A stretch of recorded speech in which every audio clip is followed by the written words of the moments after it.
Welcome back. We're looking at reading and viewing, and our focus in this segment is intensive reading.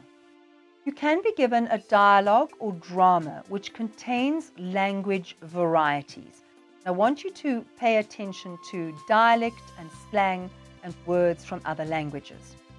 Also, what we're not going to look at, but you need to think about this across grade 10 and 11 and 12, is that you might be asked stage conventions. So if you study a drama in class, you need to know everything about studying a drama. So bear that in mind. I want to look more carefully at those terms that were used on the previous slide. First of all, standard English or formal English. That is English that is spoken or written with correct grammar, punctuation, sentence structure, and spelling. I've said there that this is the form of English that can be understood by everyone who knows English. So if you've learnt English, you'll be able to understand a letter from somebody, from example, from Chile or from India or from Nigeria, because you're all writing a standard English, the same kind of English, formal English. But we also have something which is dialect. Dialect is a form of language spoken by mother tongue speakers in a particular part of the world. Now, I'm emphasizing mother tongue speakers. There's an English that we all share, that's standard English. But we in South Africa have certain things about the English that we speak that is different from the English spoken in the United Kingdom or in the United States of America. And that is called dialect. It's English spoken by mother tongue speakers, home language speakers, but it's their English, different from other people's English. Dialects have different vocabulary, spelling, and sentence structure. Let me just give you an example of what we're talking about. American dialect, they talk about jelly. We would talk about jam. They talk about jello, and for us that would be jelly.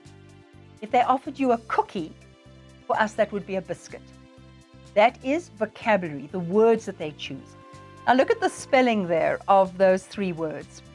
In South African dialect, axe would be spelt with an E, and colour and humour would both have a U, O-U-R.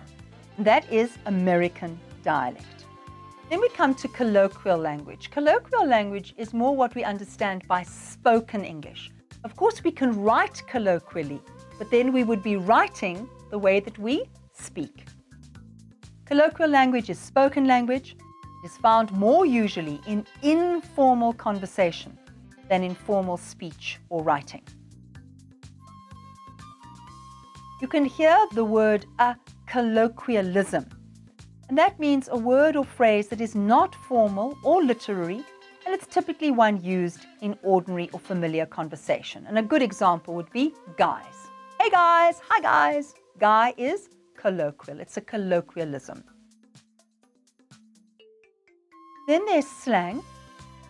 Slang is a form of language spoken by a particular group and not regarded as part of standard English.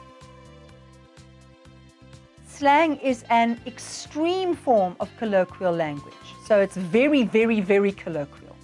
Slang words and phrases do not last long in a language. So guys is colloquial because it's been around for quite a while. Slang words are used by certain groups and so define group identity. So every group will have its own slang. Teenagers have their own language, their current language, which means that you have to be a teenager really to understand it. Slang is not usually made up, but is adapted from words and phrases already in the language. Like a word like cool. Cool already exists for but cold, and then you use cool for the movie or for your girlfriend or for your car. But remember, slang is not bad language. At its best, it's clever and it has impact. Let's have a look at task 1. How is the painting going? Hlubi asked. The old man looked up, his face spattered with drops of yellow paint. Oh, sir, the paint, she is finished. Blast. I'll have to drive over to the mall and get some more. How much do you need? Now let's have a look at this language. Where we've got quite formal English is here. This is quite formal. But when the people speak, they are using colloquial English. When they say something like, how is something going? That's colloquial.